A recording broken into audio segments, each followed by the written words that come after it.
Good evening and welcome everyone to this live session. Hope you guys are doing fine. So today's topic is monetary policy. Yesterday we covered inflation in its entirety. Monetary policy में reserve bank और ये सब चीज़ें ancillary वे में साथ साथ discuss की जाएंगी. Yesterday we saw the importance of money as a factor. Hyper inflation क्यों होती है, स्टैग इन्फ्लेशन क्या है, फिलिप्स कर्व क्या है, and the relationship between inflation and employment. We understood the relationship between inflation and employment through the medium of Phillips curve, right? तो ये सब चीज़ें डिस्कस की थी. एंड उसके बाद CPI, WPI, I told you guys to read the remaining section of the PPT, remaining slides in the PPT yourself, and if you have any doubt you can ask your doubts as well. So I hope there are no doubts. If there are any, you can ask me in the last 15 minutes of today's class. All right, so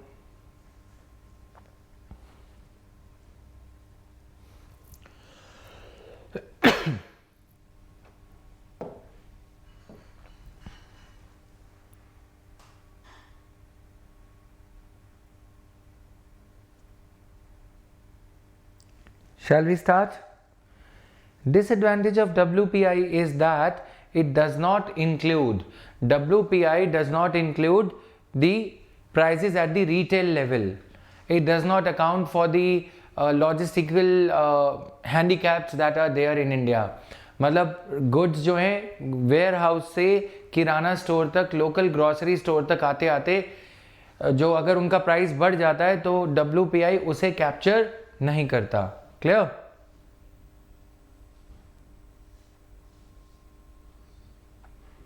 okay, so this is there. Just 1 minute. तो ये simple सा इसका मतलब है, ऐसा कुछ नहीं है. Just a minute.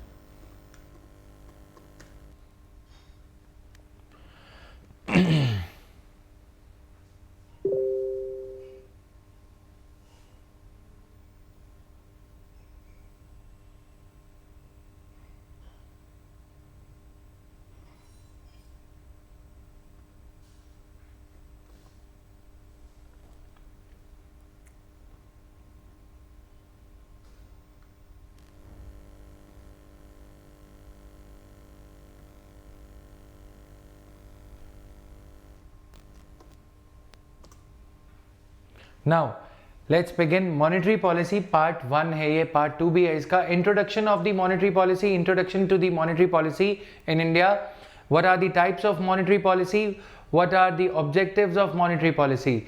Monetary policy refers to the use of money instruments under the control of central bank to regulate the magnitude such as interest rates, money supply and availability of credit. तो monetary policy basically deals with money aspect. Okay, money aspect. Okay Nancy, I will explain disinflation एक बार फिर से in the process of this discussion itself, right?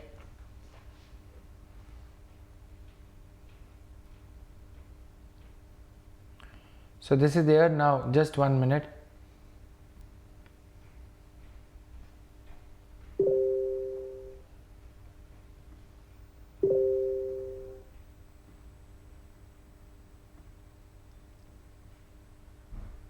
Here we go. Now, ultimate goal of the monetary policy is to achieve the stability in the rate of inflation. Inflation should not be too high. Inflation should not be too low. ठीक है, तो ये मतलब है इसका. Now in other words, monetary policy refers to the policy of the central bank. What is the name of central bank in India? Reserve Bank is the central bank. With regard to the use of monetary instruments under its control to achieve the goals of RBI Act 1934. Clear? So this is there. As compared to CPI IW, CPI gives less weight to food articles. Yes, you are right. Deep Jyoti Gayo. Okay. Now, Reserve Bank is vested with the responsibility of conducting monetary policy in India. RBI Act 1934. RBI was set up under this act in 1935. RBI came into existence in 1935. In May 2016, Reserve Bank of India Act 1934 was amended to provide for the legal basis for the implementation of Flexible Inflation Targeting Framework. Flexible Inflation Targeting Framework. Flexible Inflation Targeting Framework क्या होता है? Inflation को target करना है but in a flexible way. Inflation targeting, RBI का गोल है कि इस 4% इन्फ्लेशन रेट को हिट करना है एरो से. एरो क्या क्या है? आरबीआई की आर्मरी में बहुत सारे एरोज हैं. ठीक है, वो एरोज आज हम 1 by 1 समझेंगे. फ्लेक्सिबल कैसे है? 2% कम हो सकती है, -2% हो सकती है, या फिर +2% हो सकती है. 6% से ऊपर नहीं जानी चाहिए, 2% से कम नहीं होनी चाहिए इन्फ्लेशन. फ्लेक्सिबल इन्फ्लेशन टारगेटिंग, यानी कि अर्जुन को ये बोला जा रहा है मछली की आंख है 4, लेकिन थोड़ा इधर उधर लग गया तीर तो कोई दिक्कत नहीं है. ठीक है, क्योंकि प्रिसीजन इतना तो नहीं हो सकता ना कि एकदम सटीक 4% इन्फ्लेशन रेट अचीव कर लोगे. because there are so many variables, money supply, fiscal policy और global recession, Donald Trump, so many चीजें. ठीक है, Shivani, SEBI has no role in the monetary policy. It is RBI which is the regulator of money supply. RBI economy में पैसे की supply को control करता है, तो only RBI has got a role, SEBI does not have any role. Clear? Inflation targeting पहले नहीं होती थी. आरबीआई की मॉनेटरी पॉलिसी के ट्विन गोल्स हैं. Monetary policy has got twin goals. What are these twin goals? To control the inflation and simultaneously keep a check on the growth rate as well. ये नहीं कि inflation control करने के चक्कर में money supply पूरी तरह से सोक कर लिया, पूरी तरह से एब्जॉर्ब कर लिया. पैसा नहीं होगा तो इन्फ्लेशन तो नहीं बढ़ेगी, लेकिन ग्रोथ की बैंड नहीं बजानी है. ग्रोथ भी होनी चाहिए. अगर ग्रोथ नहीं होगी तो हमने कल देखा इकोनॉमी में आउटपुट गैप क्रिएट हो जाएगा, इकोनॉमी में इन्फ्लेशन इंक्रीज हो जाएगी. इसीलिए ये एक ऑब्जेक्टिव है. समझ में आया? Amendment in the Reserve Bank of India Act 1934. In May 2016, Reserve Bank of India Act 1934 was amended to provide a statutory basis for the implementation of Flexible Inflation Targeting Framework. Amended RBI Act also provides for the inflation target to be set by Government of India. Government of India होता क्या है? Inflation targeting क्यों achieve किया गया? Why was inflation targeting achieved? It was adopted in India. Why did we have to adopt the inflation targeting? RBI को government बार बार बोलती है कि रेट को कट करो. ठीक है, रेट कट कर दो, ताकि रेपो रेट को कट कर दो, रेट ऑफ इंटरेस्ट को कट करो, so that people have more money. When they would have more money, they would buy more amount of goods and services. When they would buy more amount of goods and services, there will be more production, leading to increase in GDP. Production increase होगी, सरकार के ऊपर, सरकार की जो है जो सरकार की मान्यता है या जो रेपुटेशन है वो अच्छी हो जाएगी, लोगों के पास में रोजगार रहेगा, ये सब चीजें होंगी. तो इसमें गवर्नमेंट का फायदा है. गवर्नमेंट कभी कभी आरबीआई में बहुत ज़्यादा इंटरफेयर करने लग जाती है कि रेट कट करो. अब आरबीआई को एक टारगेट दे दिया. ठीक है, आरबीआई को एक टारगेट दे दिया कि आपको ये अचीव करना है. अब अगर आरबीआई सरकार को ज़्यादा सुनेगा तो आरबीआई के एक्ट में ये लिखा है कि आपको रेट कट करना है, आपको इन्फ्लेशन मेंटेन करनी है. ठीक है, आरबीआई फिर डरेगा नहीं सरकार से, आरबीआई में इंटरफेरेंस कम हो जाएगी. क्यों? क्योंकि अगर किसी आरबीआई के गवर्नर के टेन्योर के टाइम पे अगर ये टारगेट ब्रीच हुआ तो आरबीआई को एक्सप्लेनेशन देनी पड़ेगी कि ये टारगेट 6% से इन्फ्लेशन ज्यादा क्यों हो गई. क्लियर? और अगर 2% से कम हो गई और भी कम हो गई इन्फ्लेशन, 4% कहा था, 2% प्लस माइनस, तो ये भी नहीं होने देना. तो यानी कि आरबीआई की जवाबदेही अब इस टारगेट को है। समझ में आया? अब जैसे ये तो वही बात हो गई कि आपके पेरेंट्स आपको बोले खर्चा कम करो, खर्चा कम करो, लेकिन आप क्या बोल रहे हो? आप हमें एक टारगेट दे दो कि हम 75% मार्क्स ले आएंगे। ठीक है, अगर आप अपना टारगेट अचीव कर लेते हो, खर्चा ज़्यादा भी करते हो, तो भी फादर कुछ बोल नहीं पाएंगे, या आपने टारगेट तो अचीव कर लिया ना। क्लियर? तो ये मतलब है यहाँ पे। और अगर इन्फ्लेशन 4% से कम जाएगी तो आरबीआई की क्रिटिसिज्म होता है, आरबीआई को इस लेवल के अराउंड 3.75 4.25 के अराउंड इन्फ्लेशन मेंटेन करनी है, इसीलिए इन्फ्लेशन टारगेटिंग अपनाया गया। Accordingly the central government has notified 4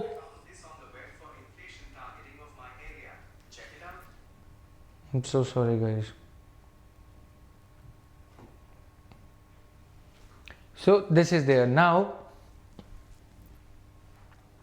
Central government has notified 4% consumer price index inflation as the target for the period from August 5, 2016 to March 31st, 2021 with the upper tolerance limit of 6% and the lower tolerance limit of 2%. अब ये clear है सबको कि inflation targeting क्यों adopt किया गया? Government used to interfere too much in the functioning of RBI.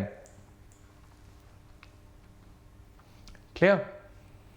Government used to function too much in the functioning of RBI. So that is why this inflation targeting thing was brought about, so as to give operational autonomy. Please write down, with inflation targeting,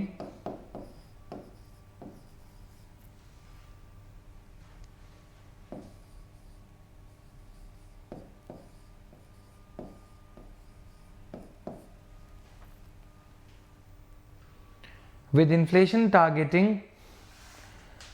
RBI has got operational autonomy in the domain of implementation of monetary policy.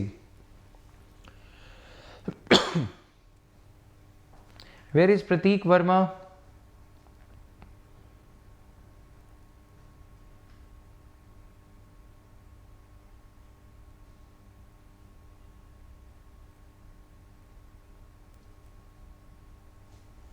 ठीक है, however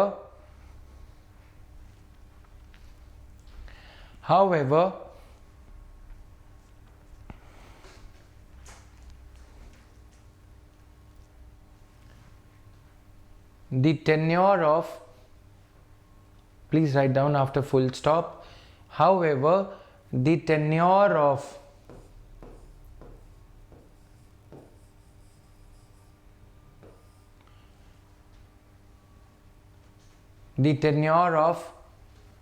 governor of RBI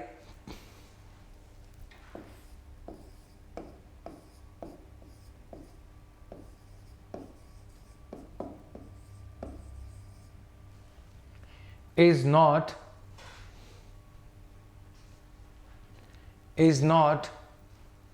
coterminous. The tenure of governor of RBI is not coterminous with the target period.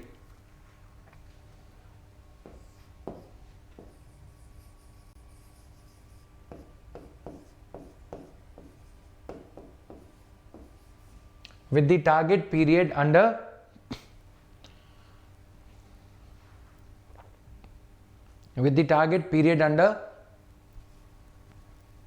Monetary policy, that is March 31st। 3 governor आके जा चुके हैं। ठीक है, with the tenure of monetary policy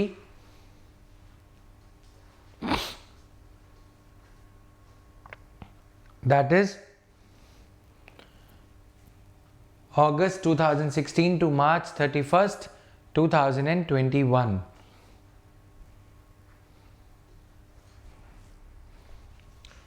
समझ में आया? Ideally कायदे के हिसाब से ideally inflation targeting, ideally the inflation of, ideally the achievement of, ideally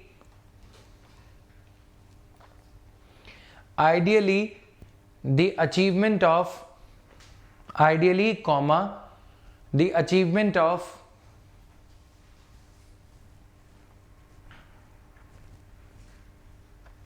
the targets, the achievement of the targets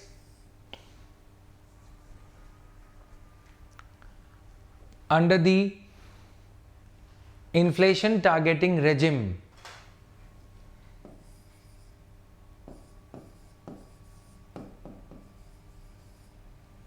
Ideally, the achievement of the targets under, ideally comma the achievement of the targets under inflation targeting regime, inflation targeting regime should have been the criterion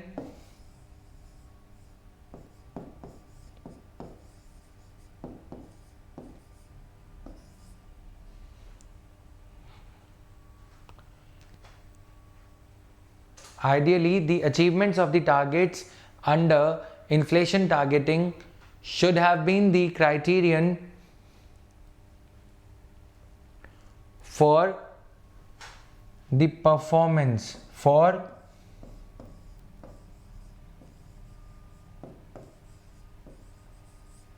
the performance appraisal of, for the performance appraisal of Monetary Policy Committee.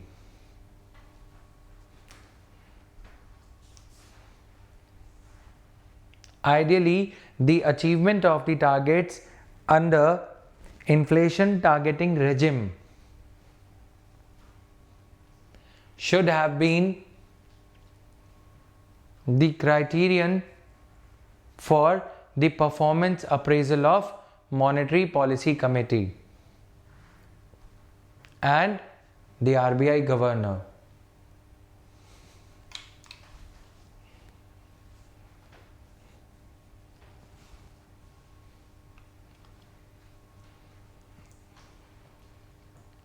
Clear?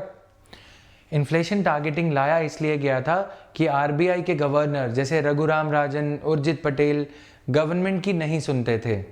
Inflation targeting regime लाया गया कि तुम अपना target achieve करो, government को growth गिरने की situation में, ग्रोथ में डिक्लाइन की सिचुएशन में अकोमोडेट करते हुए, ध्यान रखते हुए टारगेट पे तुम्हारी नज़र होनी चाहिए, गवर्नर की या मॉनेटरी पॉलिसी कमेटी की। पहले आरबीआई की मॉनेटरी पॉलिसी को चलाने में रेट कट करना है या नहीं करना है, इसमें गवर्नमेंट की ज़्यादा इसमें आरबीआई गवर्नर की ज़्यादा लीवे रहती थी, आवाज़ सुनी जाती थी। ठीक है, गवर्नर के पास में बहुत ज़्यादा पावर थी। Governor used to be the prime determinant of whether the monetary policy, whether the rate cut will be done under the monetary policy or not.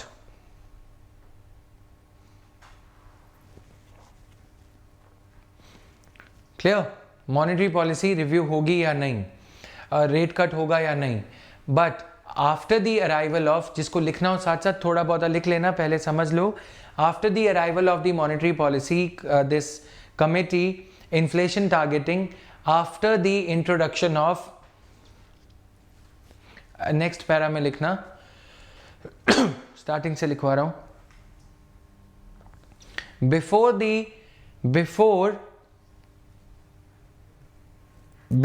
The introduction of monetary policy committee,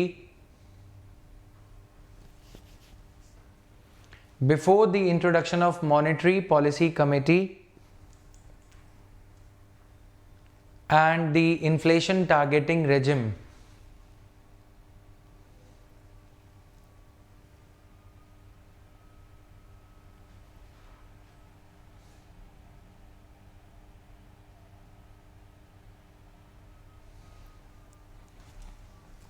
Before the introduction of Monetary Policy Committee and Inflation Targeting Regime, inflation को target करने के regime से पहले RBI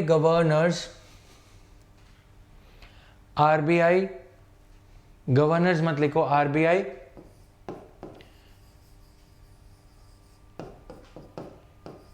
used to be under immense pressure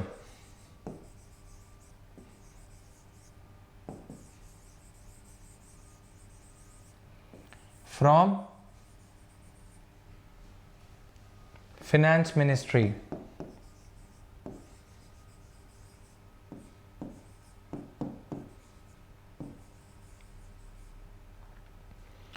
to cut the repo rate.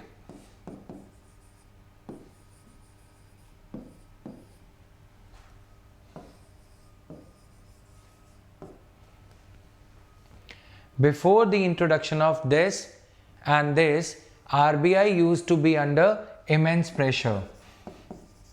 ठीक है, RBI immense pressure from the finance ministry to do a rate cut, to cut the repo rate so as to achieve the desired growth rate. Desired growth rate.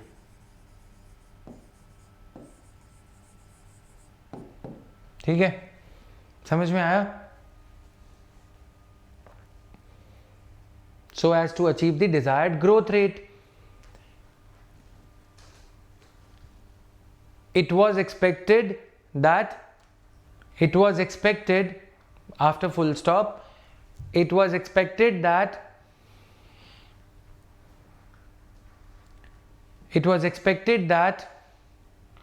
with the introduction of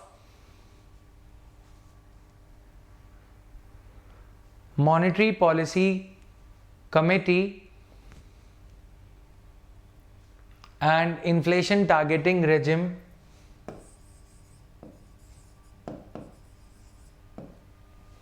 it was expected that with the introduction of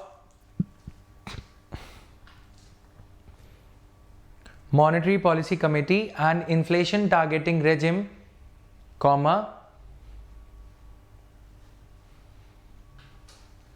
it was expected that with the introduction of Monetary Policy Committee and Inflation Targeting Regime, the political pressure, the pressure on the RBI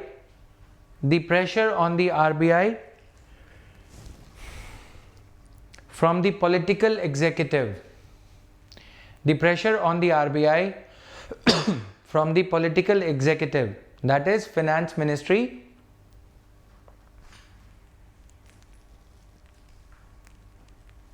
would reduce.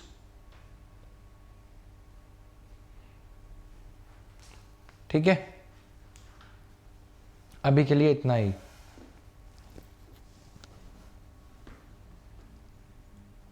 समझ में आया आप सबको? पढ़ो एक बार पूरा page आराम से पढ़ो, take 1 minute.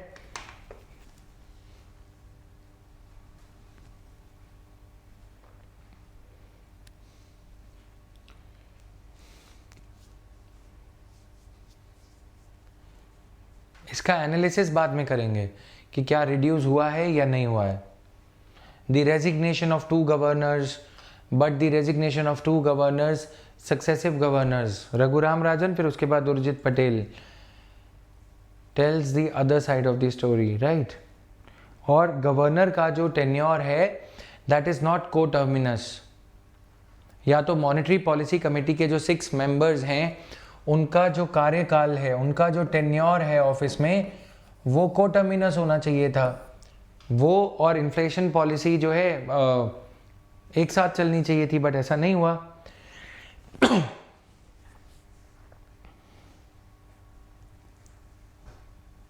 Okay, it was expected that, मैं रिपीट कर रहा हूँ Aditya, it was expected that with the introduction of monetary policy committee and inflation targeting regime, the pressure on the RBI from the political executive will come down. Clear है ये? अब सारी चीज़ों के एनालिटिकल पॉइंट्स कुछ मैं डिक्टेट करा दूंगा ताकि आपके पास एक रेडीमेड नोट्स का ये रहे, ठीक है? अब ये सारी चीज़ें देखो बहुत बेसिक है, अगर मैं इसको टाइप करूंगा तो आपको भी लगेगा क्या पढ़ रहे हैं कुछ. Prior to the amendment in RBI Act, the flexible inflation targeting framework was governed by agreement on monetary policy framework between the government and RBI Act. ये जो agreement था ये statutory force नहीं था, बट अब क्योंकि अमेंडमेंट कर दिया गया, पार्लियामेंट ऑफ इंडिया में ले जाके इसे अमेंड कर दिया एक्ट को, तो अब आरबीआई की जो सुनवाई है, अगर आरबीआई मॉनेटरी पॉलिसी के टारगेट्स को अचीव नहीं करता तो पार्लियामेंट्री स्टैंडिंग कमेटी में सुनवाई होगी. RBI governor would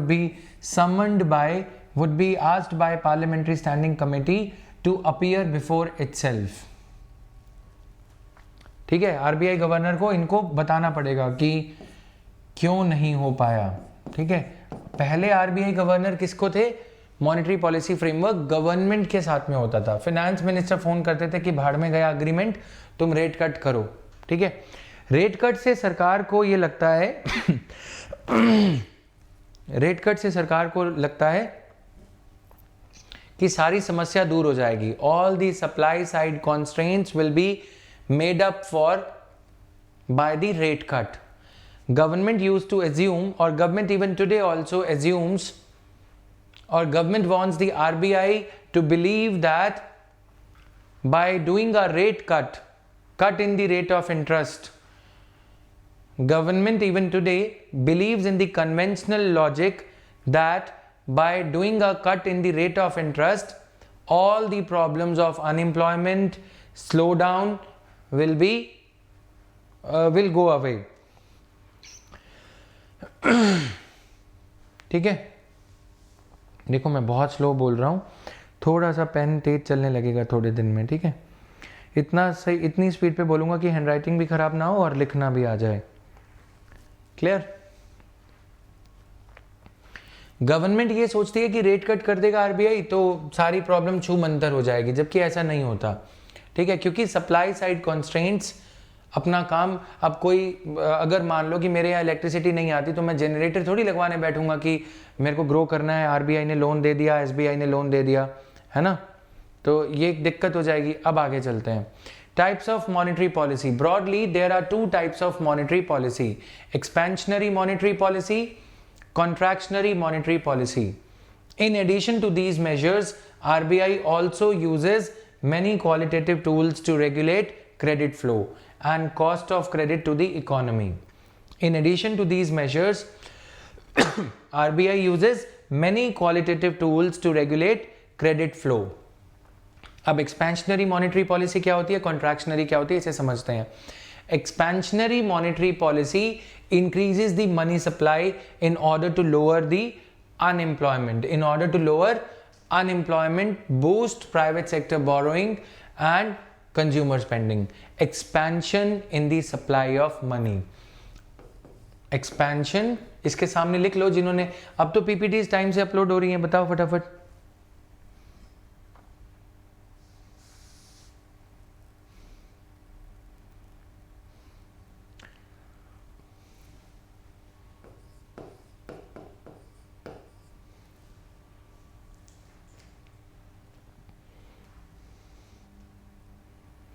expansion in the supply of money लिखो इसके सामने.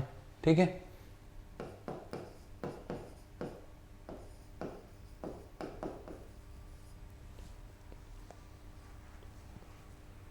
तो आप लोग जो प्रिंट आउट वगैरह के लिए, प्रिंटर वगैरह के लिए पूछते रहते हो, देखो मैं भी आप ही की स्टेज पे था कुछ ऐसा.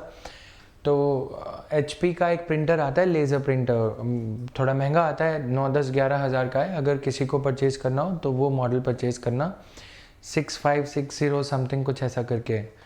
क्लियर? क्योंकि PDF का ज़माना है, सारा कुछ ये सब सॉफ्ट कॉपी में प्रोवाइड कर भी देंगे तो, अगर जिनको प्रॉब्लम होती है, कोई ज़रूरी नहीं है. Clear now. तो often referred to as easy monetary policy, easy money, easy monetary policy. This description applies to many central banks since 2008 financial crisis. काफ़ी सारे बैंक्स ये पैसे की सप्लाई में बढ़ोतरी करने के लिए, इंक्रीज करने के लिए ये सब कर रहे थे. Now contractionary monetary policy. Contractionary monetary policy slows the rate of growth in the money supply or outright decreases money supply in order to control inflation. Contractionary monetary policy slows the rate of growth in the money supply or outrightly decreases the money supply in order to control inflation. Contraction in the supply of money. Contraction in the supply of money. समझ में आ गया? लिखा हुआ है बाकी चीजें. Sometimes it is necessary when the inflation is rising above 6%. Target is 6%. If the inflation is increasing beyond 6%, then you have to do this. Clear?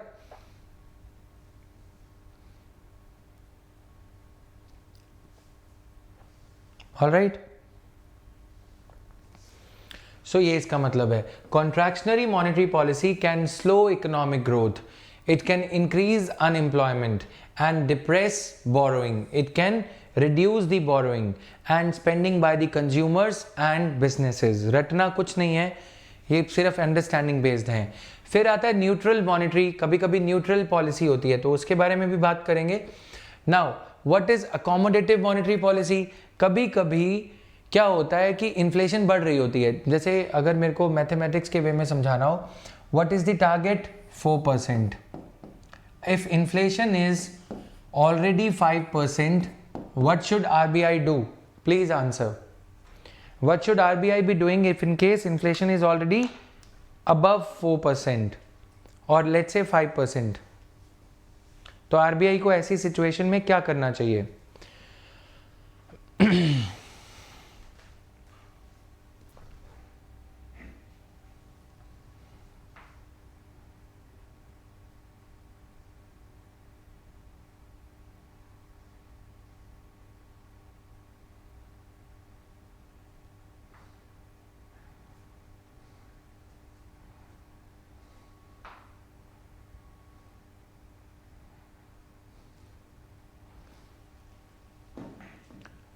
Answer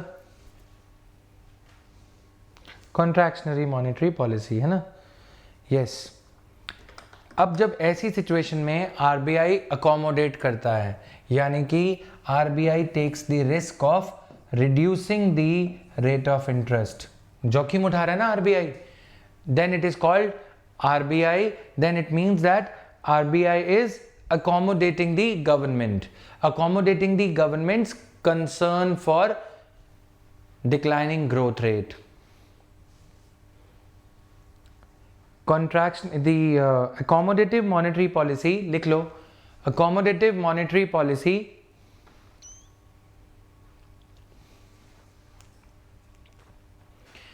basically means that basically means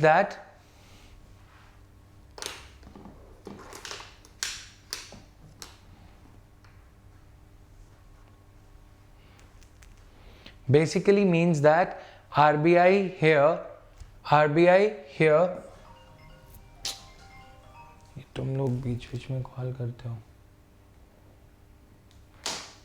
Just 1 minute.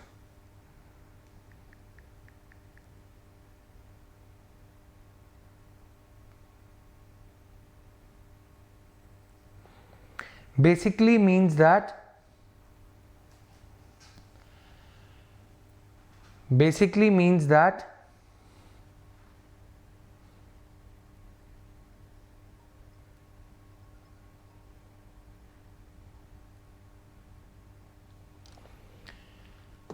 RBI is accommodating the government. RBI is accommodating the government even as, जबकि even as मतलब साथ साथ inflation भी बढ़ रही है. Even as inflation is on the rising side, on the increasing side, accommodating the government or accommodating the government's concerns about growth. Clear? Accommodating the government's concerns about growth, even as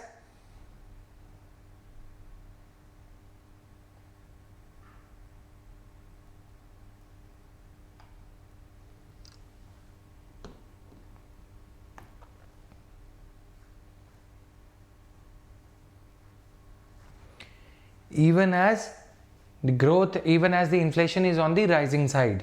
ठीक है, तो there will be too much money supply. अब समझ में आ गया. accommodating मतलब जैसे आप बोलते हो ना, चल कोई बात नहीं, मेरे पास पैसे कम है, तू फिर भी ले ले. समझ में आया? ये मतलब है यहाँ पे.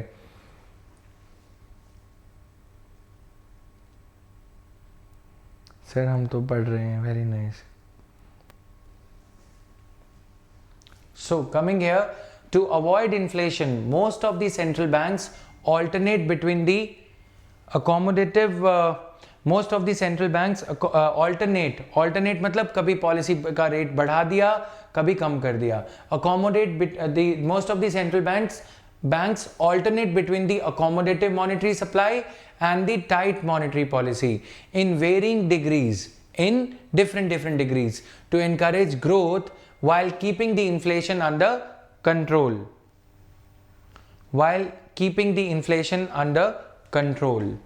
A tight monetary policy is implemented to contract economic growth. ठीक है, पर्पस ये नहीं होता to contract economic growth. Purpose होता है to bring down the rate of inflation. ठीक है. Converse to an accommodative policy, opposite of the accommodative monetary policy, a tight monetary policy increases the rate of interest rates to constrain the borrowing and to stimulate saving. अब देखो, जब rate of interest बढ़ता है तो होता क्या है. Interesting है ये, अच्छा लगेगा तुम लोगों को समझ के. This is it.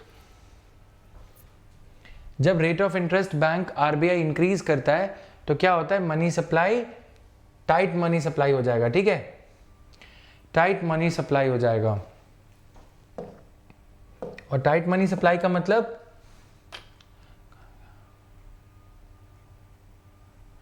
Money supply falls, interest rate will increase, है ना. इंटरेस्ट रेट इंक्रीज, आरबीआई कुछ ऐसा करता है. आरबीआई ये बोलता है रेपो रेट. लिखो, रेपो रेट का मतलब आरबीआई बैंक को ये बोलता है कि हमने रेपो रेट कम कर दिया. एसबीआई रेपो रेट, कम रेपो रेट पे आरबीआई से पैसे लेगा. ठीक है, और आरबीआई आगे ये पैसे दे देगा. RBI will lend this money to the people. People will get money. They will spend more. People will purchase more. If they will purchase more, it will lead to more growth, more production. More production will lead to more growth.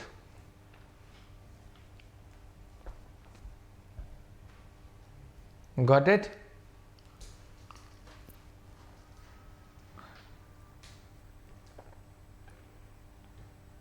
Even as the inflation is rising.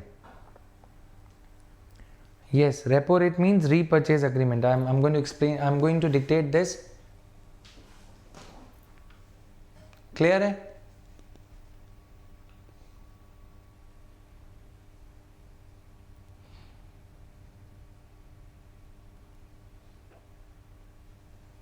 Done?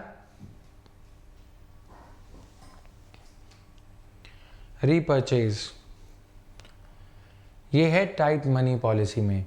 अब ये कैसे implement होती है ये मैं सारा कुछ समझा देता हूँ अभी एक बार. अब जनरल सी अंडरस्टैंडिंग सारा कुछ रहेगा. थोड़ा सा साइड में रख दो पेन वेन अभी के लिए. जिसको नोट करना है वो कर लो वैसे, but focus on understanding here.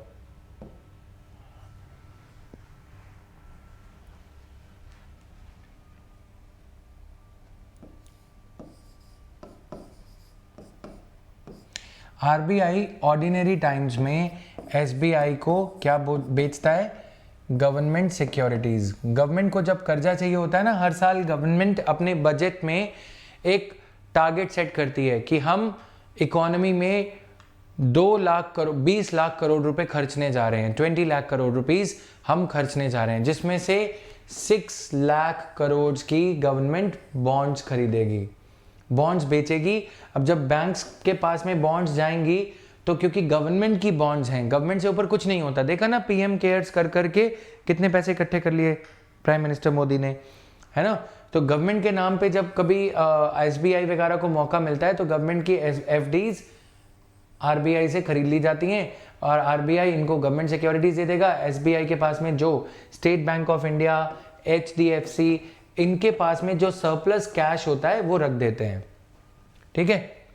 पैसे इधर दे दिए, अब आरबीआई के पास में पैसे आ गए, आरबीआई ने ये पैसे गवर्नमेंट ऑफ इंडिया को दे दिए। गवर्नमेंट ऑफ इंडिया प्रधानमंत्री ग्राम सड़क योजना, स्कीम्स, सैलरीज, सौभाग्य स्कीम, ये सब इंप्लीमेंट करेगी। डन।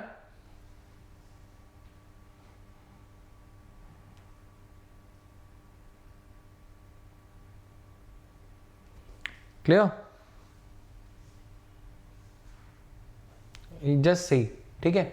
अब नॉर्मल टाइम्स में तो ये हो गया, बैंक के एसबीआई के पास में सरप्लस फंड्स थे, surplus funds were taken from public.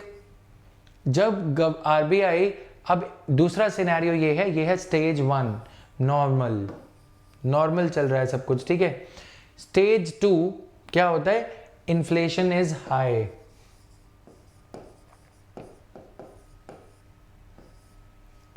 Inflation high है। आरबीआई बैंक्स को ये कहता है I am coming up with the repurchase auction. Repurchase बोली लगाई जा रही है, ठीक है। तो जितनों को भी इन्फ्लेशन 15 दिन के लिए हाई है, 15 दिन, 10 दिन, 2 दिन, 3 दिन, कभी कभी रुपए के इतने ज़्यादा 14 लाख करोड़ रुपए अगर मुझे 3 दिन के लिए मिल जाए तो गरीबी दूर हो जाएगी मेरी, है ना। पढ़ाने की जरूरत ही नहीं, 14 लाख करोड़ रुपए का 3 दिन का ब्याज बहुत आ जाएगा, रेट ऑफ इंटरेस्ट। तो आरबीआई साइंस अ रीपर्चेज अग्रीमेंट, रीपर्चेज ऑक्शन शुरू करता है आरबीआई कंप्यूटर सिस्टम के थ्रू, और बैंक्स को ये बोलता है कि ये 14 दिनों के लिए जिनके पास अपनी जो गवर्नमेंट बॉन्ड्स हैं जो आपने परचेज करी थी पैसे रख के, इन बॉन्ड्स को गिरवी रखो और मेरे से पैसे ले जाओ, और अब या इन बॉन्ड्स को मेरे से और ले जाओ, इन बॉन्ड्स को जब इन्फ्लेशन हाई है तो मेरे से ये बॉन्ड्स को ले जाओ और मेरे को पैसे और दे दो। समझ में आया? और पैसा आरबीआई के पास में आ जाएगा, आरबीआई क्या दे देगा? बैंक को इंटरेस्ट दे देगा। क्लियर? जब इन्फ्लेशन लो हो, अभी इसको लो कर लेते हैं यहां पे एक बार, जब इन्फ्लेशन लो हो, इन्फ्लेशन इज लो, जब इन्फ्लेशन लो हो तो आरबीआई को क्या करना चाहिए ऐसी सिचुएशन में? When inflation is low, inflation low है, बैंक्स के पास में पैसे नहीं है, आरबीआई की वेबसाइट पे, पोर्टल पे ऑक्शन शुरू कर दी, बोली शुरू कर दी, ठीक है। जिसको जो पैसे बोरो करने हैं वो बॉन्ड्स को गिरवी रखेगा और पैसे ले जाएगा। बॉन्ड्स रख दी आरबीआई के पास, आरबीआई ने पैसे दे दिए। इसकी उल्टी सिचुएशन हो गई ना, यहां money was going to RBI and they were purchasing the bonds. Here it is the opposite, SBI wants to borrow money. Inflation low है, लो इन्फ्लेशन सिनेरियो में आरबीआई ऐसा करता है। क्लियर?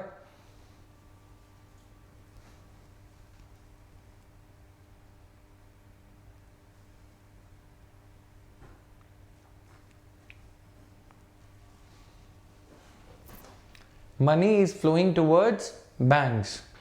अब इन्फ्लेशन लो है, इन्फ्लेशन लो है का मतलब क्या हुआ? हमने कल फिलिप्स कर्व में समझा था, इन्फ्लेशन लो है तो क्या हो रहा होगा? ग्रोथ में डिक्लाइन हो रहा होगा। ग्रोथ को बूस्ट करने के लिए आरबीआई रेट कट करेगा। किसका रेट कट करेगा? रेपो रेट पे लिए गए पैसे का। रेपो रेट क्या है? Please write down. Repo rate is the rate Repo rate is the rate at which RBI lends the money. RBI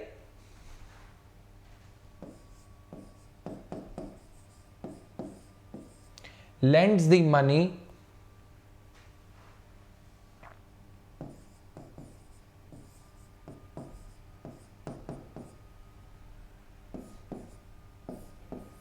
to the banks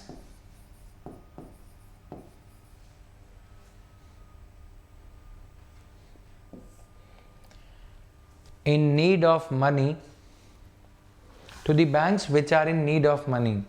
Repo rate is the rate at which RBI lends the money to the banks in need of money. To the banks, to those banks which are in need of money.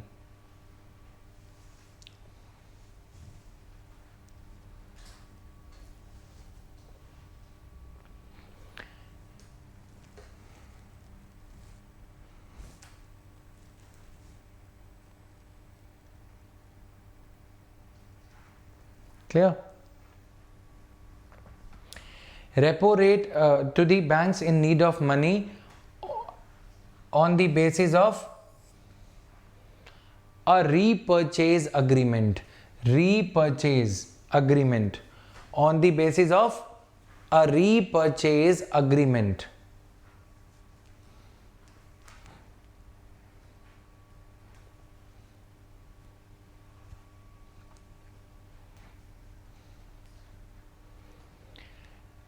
Leave some space and write what is the meaning of repurchase agreement. Repurchase agreement, as the name tells, repurchase agreement, comma, as the name tells, is the agreement under which RBI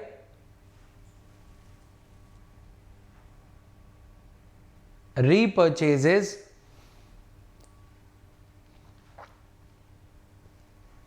the securities, the government securities. Repurchase agreement is the agreement under which RBI repurchases the government securities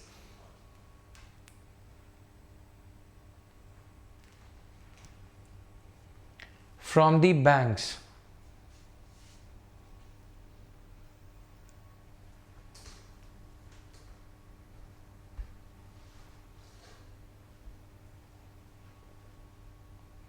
Clear?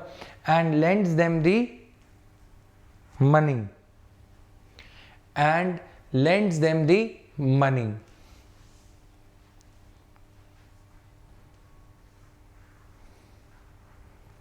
In this, full stop, in this,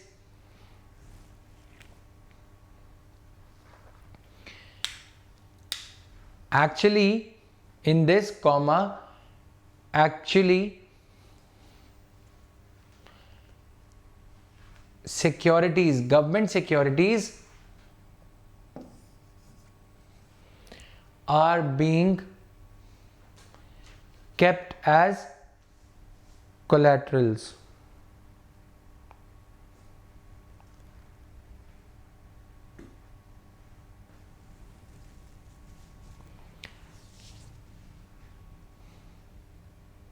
With RBI. In this, actually, comma, in this, comma, actually, these government securities are being kept as collateral by the banks which had purchased these securities during the normal times when they were having surplus money. In this, actually, government securities are being kept as collateral. जिसे हिंदी में लिखना है गिरवी वो लिख लो, ठीक है. which were purchased by these banks in the first place, पहली दफा इन्होंने लिए होंगे, ठीक है, in the first place as collaterals.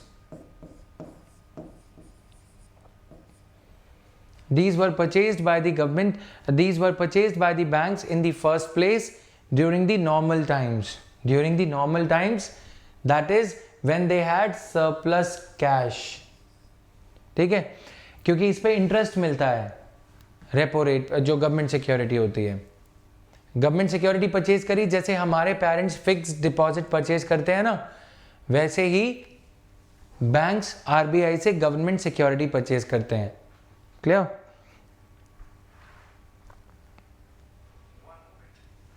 Done?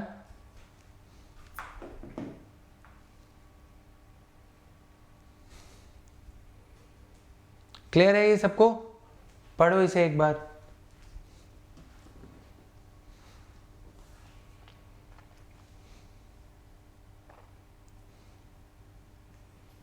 कहने को ये बोला जाता है कि रेपो रेट रीपरचेज हो रही है, नहीं, ये सिर्फ गिरवी रखी जा रही हैं. अब इसके अगले स्टेज पे लिखो, ये स्टेज 1 हो गई, ये स्टेज 2 हो गई. स्टेज 2 में इन्फ्लेशन लो है, ठीक है, stage 2, this is stage 2. I am not erasing it, हम स्टेज 3 पे चलते हैं, ठीक है. स्टेज 3 में क्या होगा? Just imagine that now inflation has turned high. हमने सोचा समझा था ना कि बूम रिसेशन आएगा, फिर दोबारा से इन्फ्लेशन बढ़ गई, क्योंकि आरबीआई ने फर्स्ट स्टेज सेकंड स्टेज में जो बैंक्स को पैसा दिया उससे इन्फ्लेशन फिर बढ़ने लग रही है. पहली स्टेज में बैंक्स ने सारा पैसा आरबीआई के पास रख दिया, इन्फ्लेशन कम हो गई, कम ही होगी ना, as a logical thing. Inflation जब कम हुई, फिर आरबीआई ने बोला ओ शिट, इन्फ्लेशन कम हो गई, अब क्या किया जाए? बैंक्स को बोला चलो कोई बात नहीं, पहले जो रेट ऑफ इंटरेस्ट था इस पे 6.7% था, अब 6.75% था. आप अगर बोरो करने आ रहे थे तो मैं आपसे 6.75% लेता था, लेकिन जब आप हमारे पास डिपॉजिट रख रहे थे तो हम आपको 6.25% रेट ऑफ इंटरेस्ट दे रहे थे जब गवर्नमेंट सिक्योरिटीज परचेज करी गई. ठीक है, अब जब बैंक्स के लिए यहाँ पे देखा कि ये तो गड़बड़ हो गई, अब क्या किया जाए? बैंक्स के पास पैसे नहीं है, बैंक्स आगे लोगों को पैसे नहीं दे रहे, ना क्रेडिट कार्ड लोन, ना कोई और लोन, ना ऑटोमोबाइल. बैंक्स को अब इंड्यूस करना है, बैंक्स को एक वैसे उकसाना है कि बैंक्स और लोन दें. आरबीआई ने बोला चलो एक काम करो, तुम जो सिक्योरिटीज मेरे से खरीद के गए थे उसको मेरे पास गिरवी रख दो. बैंक्स ने बोला ये तो बहुत अच्छी बात है. फिर बैंक्स ने पूछा इंटरेस्ट रेट क्या है? आरबीआई ने बोला कि चलो पहले 6.75% पे मैं लेंड करता था, अब तुम्हारे लिए 6.5% कर दिया. बैंक्स ने बोला it is a nice opportunity, अच्छी अपॉर्चुनिटी है. तो बैंक्स ने पैसे बोरो किए और कस्टमर को 8.5% पे लेंड करने स्टार्ट कर दिए, 8.5% पे लेंड करने पैसे स्टार्ट कर दिए. ठीक है, स्टेज 1 पैसे बैंकों के पास में ज़्यादा थे, बैंक्स ने वो सेविंग्स को पार्क किया आरबीआई के पास में. स्टेज 2 इन्फ्लेशन कम है, इस स्टेज से शुरुआत हो रही है, ये नॉर्मल बिजनेस साइकिल चल रहा है. ठीक है, इन्फ्लेशन लो हो गई, अब आरबीआई ने सोचा इन्फ्लेशन लो हुई है तो मतलब ग्रोथ भी लो हो सकती है या थोड़ी थोड़ी होने लग गई है, डिसइन्फ्लेशन टाइप सिचुएशन है. इससे पहले कि रिसेशन आ जाए, आरबीआई को दास को बोला चलो करो अरदास. शक्तिकांता दास ने बोला अच्छा मैडम अभी कर रहा हूँ. शक्तिकांता दास ने क्या किया? रेपो रेट को रिड्यूस कर दिया. मैडम बहुत मारेंगी, नहीं तो गुस्से में रहती हैं. ठीक है, अब इकोनॉमी को मिल गई शक्ति.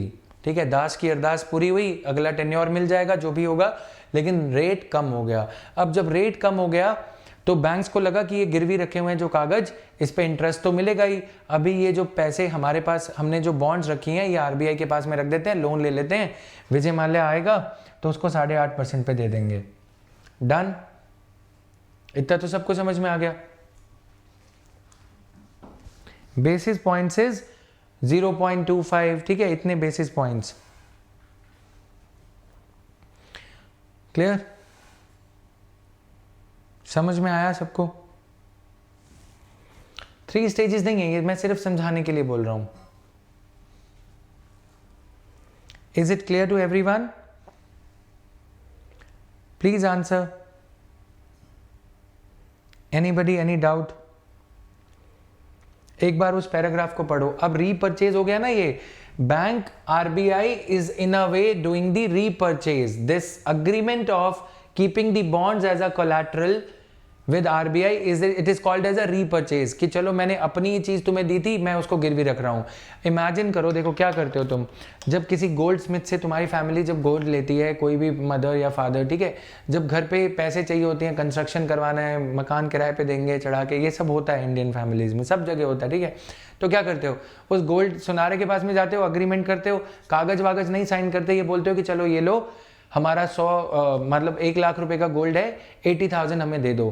गोल्ड स्मिथ कहता है कि मुझे क्या मिलेगा, आप उसे बोलते हो कि चलो हम इंटरेस्ट रेट दे देंगे 6.5%, 8%, 9%, ऐसा ही होता है, सोना गिरवी रख के लोन ले लेते हो.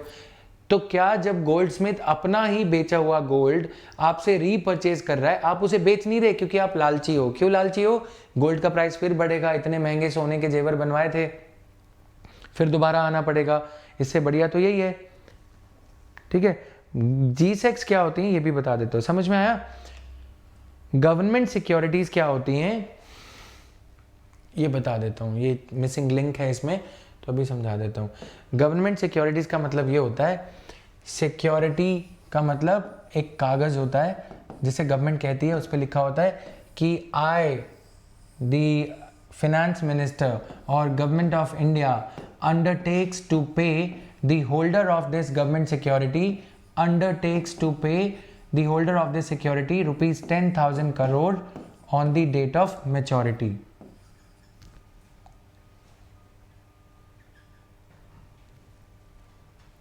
ठीक है, on date of maturity which could be 6 months, जैसे आप FD कराते हो, ठीक है. ये मतलब हो गया ना, इस पे पैसे सिक्योरिटी आपको गवर्नमेंट ने बेच दी, इसे G-Sec बोला जाता है, गवर्नमेंट सिक्योरिटी. अब आपको अगर एफडी करवानी होती है, इंटरेस्ट उस पर कम होता है. अगर आपके पेरेंट्स या कोई भी बिजनेस में है या सैलरी में है, आपको पता है कि फिक्स्ड डिपॉजिट, जैसे बैंक के पीछे हम भागते हैं, अच्छा डाक खाने की या पोस्ट ऑफिस की स्कीम निकली है, लोग भागे भागे जाते हैं, इंटरेस्ट रेट ज़्यादा नहीं होता बट विश्वास होता है.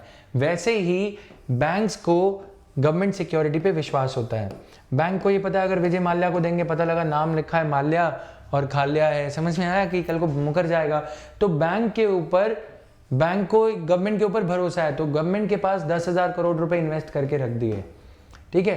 कुछ लिमिट मैंडेटोरियली रखनी जरूरी भी होती है, क्योंकि यही एक विश्वास का पात्र है गवर्नमेंट सिक्योरिटी. कुछ भी फेल हो जाए, गवर्नमेंट तो फेल नहीं होगी ना, हम लोग टैक्स पे करते रहेंगे, मैं टैक्स अर्न कर रहा हूँ, गवर्नमेंट के पास पैसे आ ही जाएंगे, तो गवर्नमेंट ये पैसे चुका ही देगी. अब गवर्नमेंट ने जो ये पैसा बोरो किया गवर्नमेंट सिक्योरिटी से, गवर्नमेंट ने जब बजट पास किया था निर्मला सीतारमन ने, तो तब भी गुस्से में ही थी, ठीक है. तो उन्होंने ये बोल दिया कि 6 लाख करोड़ रुपए हमारा डेफिसिट है, हमारी आमदनी है 14 लाख करोड़, बट हम खर्चा करने जा रहे हैं 20 लाख करोड़. इसमें से 6 लाख करोड़ कहाँ से आएंगे, फिजिकल ये जो गवर्नमेंट सिक्योरिटी से बोरो करेगी सरकार. अब ये बोरो कर लिए, इससे मनरेगा चलाएगी और सारा झोल, समझ में आया. तो ये सारा कुछ हो गया. अब बैंक के पास में जो पैसे आ गए, बैंक ने जो पैसे यहाँ पे पार्क कर दिए, ये तो थे अच्छे दिन. अब आ गए बुरे दिन, बैंक को पैसे पड़ गए ज़रूरत. अब ये बेचता कौन है, गवर्नमेंट खुद नहीं बेचती, यहाँ पे आरबीआई बेचता है, ठीक है. अब जब बुरे दिन आए तो बैंक ने बोला कि मुझे मेरे 10,000 करोड़ वापस चाहिए. आरबीआई ने भी बोला कि हाँ मैडम ने, निर्मला मैडम ने फ़ोन किया था कि ग्रोथ कम हो गई है, तो तुम एक काम करो 6.75% छोड़ो, मैं तुम्हें ये जो बॉन्ड है इसको गिरवी रख लेता हूँ और अपन एक रीपरचेज अग्रीमेंट साइन कर लेते हैं, और तुम मुझे जो है 6% रेट ऑफ इंटरेस्ट दे देना या 6.5% दे देना जब इस बॉन्ड को छुड़ाने आओगे. हुई ना देसी बात, समझ में आया. देसी तरीके से अच्छी चीज़ समझ में आती है ना, जब सोना छुड़ाने जाते हो, ये सब जो नॉर्मल चीज़ें होती हैं, ठीक है. बैंक को मिल गए पैसे 10,000 करोड़ के, कितने 9400 करोड़, 6% कट गया इंटरेस्ट एडवांस में, ठीक है. अब अगर ये इंटरेस्ट रेट 6.5% होता तो कितने मिलते, 9350 करोड़. तो जितना ज़्यादा ये रेपो रेट होगा, बैंक उतनी कम लिक्विडिटी मतलब कैश बैंक को कम मिलेगा, ठीक है. अब अगर बैंक को अपने ही 10,000 करोड़ रुपए के लिए 9350 करोड़ रुपए मिल रहे हैं, तो बैंक अपना रेट ऑफ इंटरेस्ट कितना करेगा, 8.5%. अगर बैंक को इसकी जगह 95 करोड़ मिल जाते, यानी कि इंटरेस्ट रेट 6% होता, तो बैंक कितना रेट रखता है इसका, 8%, अगर 8% पे लोन होता तो मैं एक टीवी छोड़ो 2 टीवी ले आता। समझ में आया कि चलो रेट कम है, होता है ना ऐसा कि चलो बाइक ले रहे हो तो अच्छी वाली ले लेते हैं। ग्रोथ बढ़ती है ना, अब इससे ग्रोथ बढ़ेगी तो पैसा वसूल हो जाएगा, गवर्नमेंट की ग्रोथ हो जाएगी, गवर्नमेंट को ज़्यादा टैक्स मिलेगा। अब यहाँ पे टैक्स मिलेगा सरकार को तो ठीक है, गवर्नमेंट के पास टैक्स यहाँ पे जाएगा, 14 लाख करोड़ रुपए जो सोचे थे वो पूरे हो जाएंगे, क्योंकि आपने लोन बोरो किया, आपने कार खरीदी, रेफ्रिजरेटर खरीदा या कुछ भी परचेज किया। ये है मॉनेटरी पॉलिसी से इकोनॉमी को रिवाइव करने का तरीका। इसीलिए रेपो रेट के इर्द गिर्द, रेपो रेट के around so much of fuss is seen in the newspapers. Got it?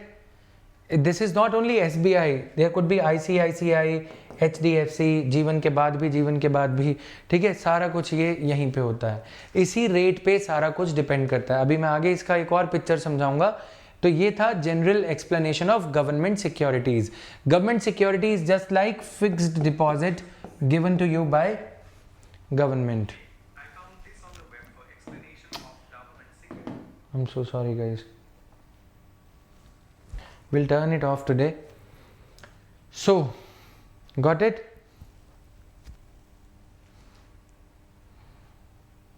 अब समझ में आया?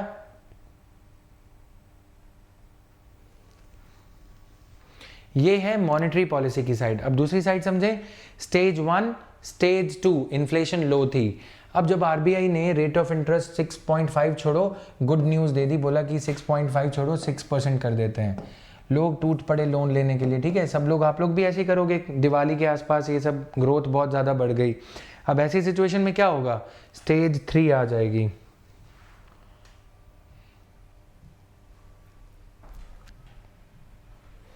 स्टेज 3 मतलब इन्फ्लेशन हाई हो जाएगी। ठीक है, कैरी फॉरवर्ड, ठीक है, कैरी फॉरवर्ड कर रहा हूं तो ध्यान से, पहली स्टेज से रिलेटेड है स्टेज 3,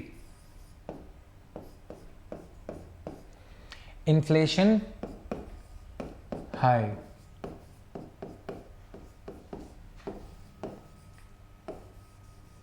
अब क्या करेगा RBI, repo rate is the rate at which RBI lends money to the banks.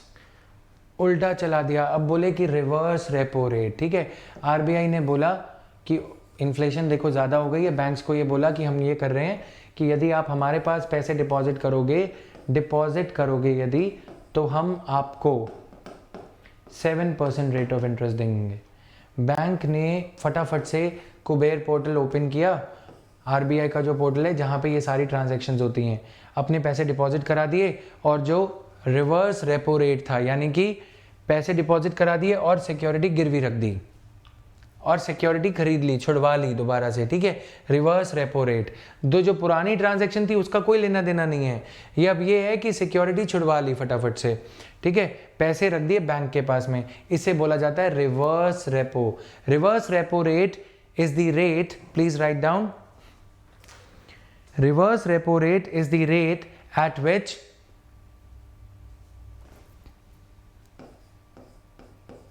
banks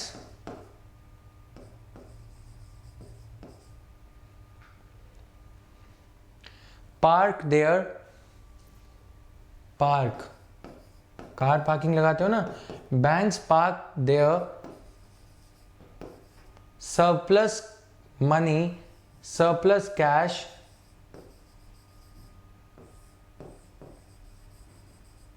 with RBI. Stage 3 समझ में आ गया?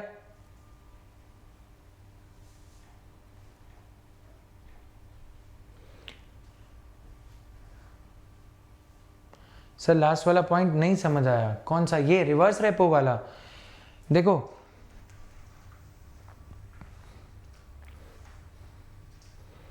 एक टिपिकल एग्जांपल दे रहा हूं जस्ट फॉर हिज अंडरस्टैंडिंग, जिन्हें समझ में आ गया वो कान बंद करना है तो कर लेना। आपने प्रतीक एक लोन लिया, आपने अपनी प्रॉपर्टी के कागजात गिरवी रख दिए, आपने हाउसिंग लोन ले लिया। ठीक है, जिस बैंक से आपने हाउसिंग लोन लिया था उस बैंक ने बोला कि मेरे पास पैसे की कमी हो गई है, उस बैंक का नाम है आरबीआई।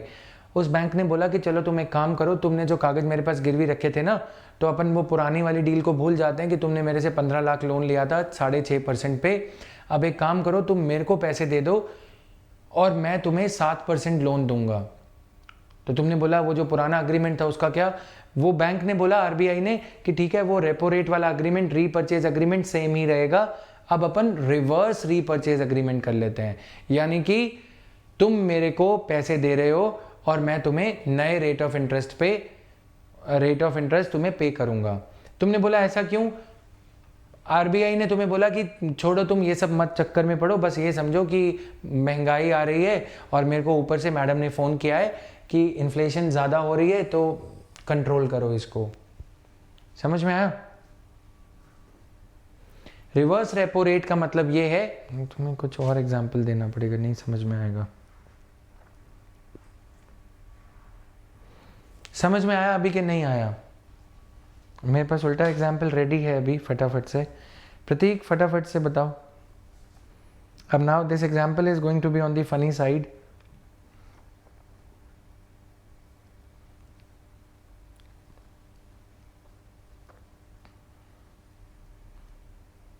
फटाफट बताओ यार, फटाफट। तो लैग आता है ना 7 सेकेंड का, there is a 7 seconds lag.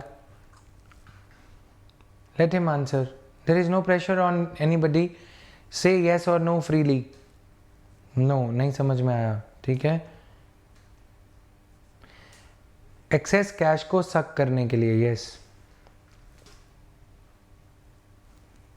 समझ में आ गया, ठीक है। मैं फटाफट से समझा दे रहा हूँ एक बार। अच्छा चलो रहने देते हैं। देखो सब लोग अपने ईयरफोन लगा लो, ठीक है। किसी के मम्मी पापा या गार्जियन या भाई बहन बड़े जो भी साथ में हैं, छोटों के कान बंद कर दो, उनको चाय पानी बनाने भेज दो। देखो एक बॉयफ्रेंड, ठीक है, मान लो प्रतीक। अब प्रतीक, चलो छोड़ो बुरा मान जाएगा, गर्लफ्रेंड से हुआ ब्रेकअप, ठीक है। अब गर्लफ्रेंड ने बोला सारा कुछ वापस दे दो, जो भी हुआ, लेन देन खत्म हो गया, ठीक है। फ़ोन वोन सब वापस आ गए, राइट, मोबाइल फ़ोन और ये सब रिटर्न कर दिया। अब जो भी पैसे का लेन देन हुआ था सारा कुछ वापस हो गया, ठीक है। अब गर्लफ्रेंड को फिर दोबारा से, बॉयफ्रेंड को फिर दोबारा से गर्लफ्रेंड की ज़रूरत पड़ी, पैसे चाहिए थे या कुछ भी ऐसा, मंदी आ गई या बहुत ज़्यादा इन्फ्लेशन हो गया, कुछ भी, ठीक है। बॉयफ्रेंड ने बोला कि आई नीड यू बैक, तो गर्लफ्रेंड ने बोला तो फिर मैंने जो सारा अग्रीमेंट हमने साइन किया था, ब्रेकअप अग्रीमेंट, उसका क्या? तो बॉयफ्रेंड ने ये बोला कि एक काम करते हैं, अपन रिवर्स अग्रीमेंट साइन कर लेते हैं। तो बोले ये क्या मतलब है? तो उसने बोला कि अब ना हम फ्रेंड्स वाला, सिर्फ फ्रेंड जोन में रहेंगे और हम ये अग्रीमेंट साइन कर लेते हैं कि तुम जो है मेरे को अभी के लिए ये सारा फ़ोन वोन गर्लफ्रेंड जो है बॉयफ्रेंड को दे देगी और बॉयफ्रेंड अपना यूज़ करेगा आराम से, और ये फ्रेंड्स वाला अग्रीमेंट है। जो पहले वाला ब्रेकअप वाला अग्रीमेंट था वो इंटैक्ट है। ये सिर्फ इसलिए किया जा रहा है क्योंकि अभी बॉयफ्रेंड की ज़िंदगी में मंदी आ गई है। बॉयफ्रेंड का नाम क्या है? आरबीआई, ठीक है। बॉयफ्रेंड के लिए मंदी नहीं आई, एक्चुअली इन्फ्लेशन हाई हो गया है, ठीक है। बॉयफ्रेंड की एज ज़्यादा हो गई है, अब लड़की कोई मिलती नहीं, इसीलिए बैंक्स को बोला जा रहा है जो तुम्हें पहले पैसा दिया गया था वो वापस दे दो। समझ में आया? रफली ऑन दिस, ठीक है। थोड़ा और टाइम मिलता तो मैं इसे परफेक्ट कर देता एग्जाम्पल को। समझ में आया कि पॉइंट ये है कि अब इन्फ्लेशन फिर से बढ़ने लग गई है, भाव बढ़ गए गर्लफ्रेंड के और लड़कियों के, ठीक है। अब कैसे काम चलाया जाए? अब जो भाव बढ़ गए हैं तो जो पुरानी चीजें दी गई थी वो वापस बुलाई जा रही हैं।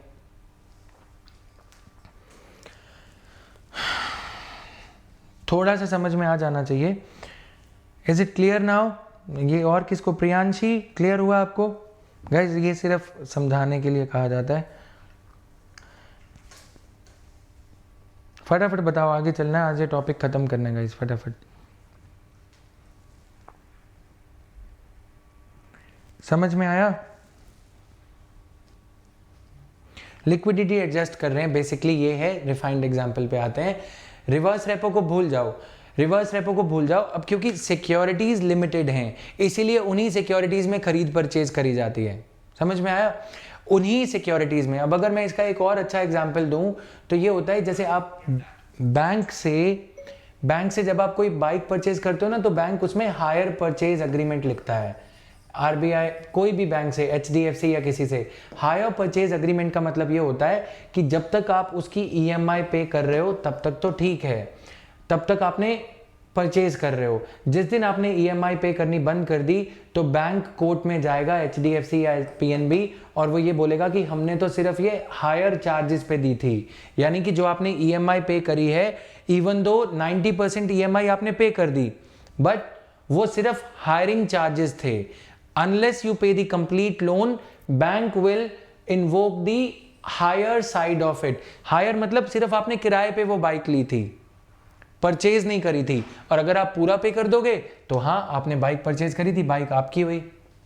सिमिलरली जब आप आरबीआई के पास में कोई बैंक अपनी बॉन्ड्स को गिरवी रख रहा है, तो वो बॉन्ड्स आरबीआई ने सिर्फ हायर करी है, परचेज नहीं करी, लेकिन अग्रीमेंट का नाम परचेज लिखा गया है, ताकि जब वो टर्म, उस बॉन्ड की टेन्योर पूरी हो जाएगी, म्याद खत्म हो जाएगी, तो बैंक अपनी बॉन्ड को वापस ले लेगा और जो इंटरेस्ट रेट था वो पे करेगा और अपना सोना या अपनी बॉन्ड वापस।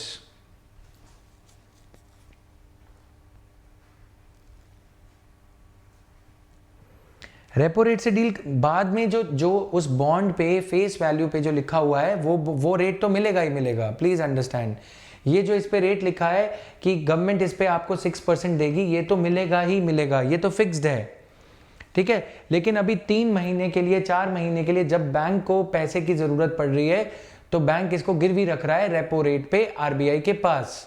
बैंक ने इसको आरबीआई के पास गिरवी रखा और पैसे मिल गए। लेकिन जो ओरिजिनल डील है, अब आरबीआई तो गिरवी रख रहा है। मान लो कि आरबीआई 2 होता, वो आरबीआई जो किराए पे साहूकार का काम कर रहा है वो अलग, और जो गवर्नमेंट का दलाल है, जो गवर्नमेंट की सिक्योरिटीज का डीलर है, वो अलग होता। अब समझ में हो जाती ना चीजें कि ठीक है, आपने इसके आरबीआई 2 के पास सिर्फ गिरवी रखी हैं, आरबीआई 1 से आप ये बॉन्ड्स परचेज करके आते हो। समझ में आया?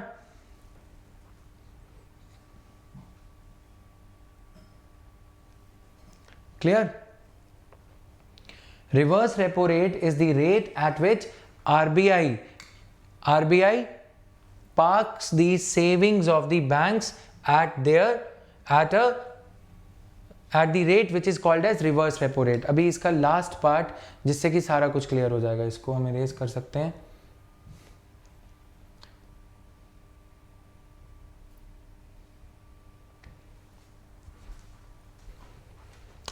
आप लोगों ने बिजली का बिल भरा होगा कभी, या न्यूज़ में देखा होगा, ऐसा एक विंडो सिस्टम होता है। विंडो सिस्टम होता है ना कि 2 विंडोज़ बनी होती हैं, सर्विस विंडो, एक तरफ इनलेट, एक तरफ आउटलेट, ठीक है। बैंक्स में भी ऐसा ही होता है, 2 विंडोज़, ये इन और ये आउट, ठीक है। बैंक ने, आरबीआई ने ये अनाउंस किया कि आरबीआई ने बिकॉज ऑफ इन्फ्लेशन हाई है, ठीक है। कैसे ऑपरेट करता है, इसको एक सिस्टम मान लो, कुबेर सिस्टम या कुछ। Inflation is high, please remember inflation is high. Then SBI, ये रेपो रेट, यहां पे रेपो रेट लिखा हुआ है और यहां पे रिवर्स रेपो लिखा हुआ है। अब बिल्कुल समझ में आ जाएगा, just be patient for next 5 minutes. Reverse repo, ठीक है। Repo rate is the rate at which RBI lends money to the banks, ठीक है। छोड़ो, इसको रिवर्स रेपो करना पड़ेगा, इसको रेपो करना पड़ेगा,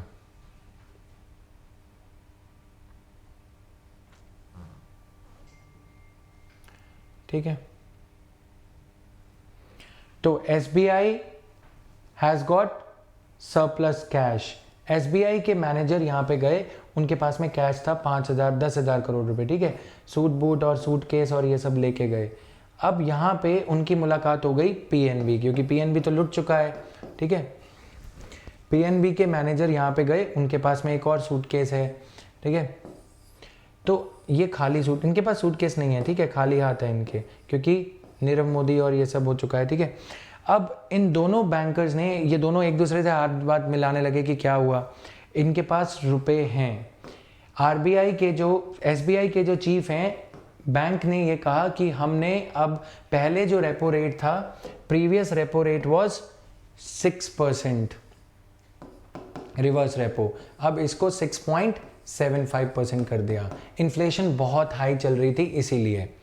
reverse repo rate is the rate at which banks can park their surplus money, deposit rate है, ठीक है, इन लिखा है ना तो इसका मतलब डिपॉजिट, ठीक है। अब यहाँ से आउटलेट लेंडिंग काम यहाँ से हो रहा है, पीएनबी को पैसे की जरूरत थी तो पीएनबी ने ये पैसे आरबीआई से लेने आया था, ठीक है।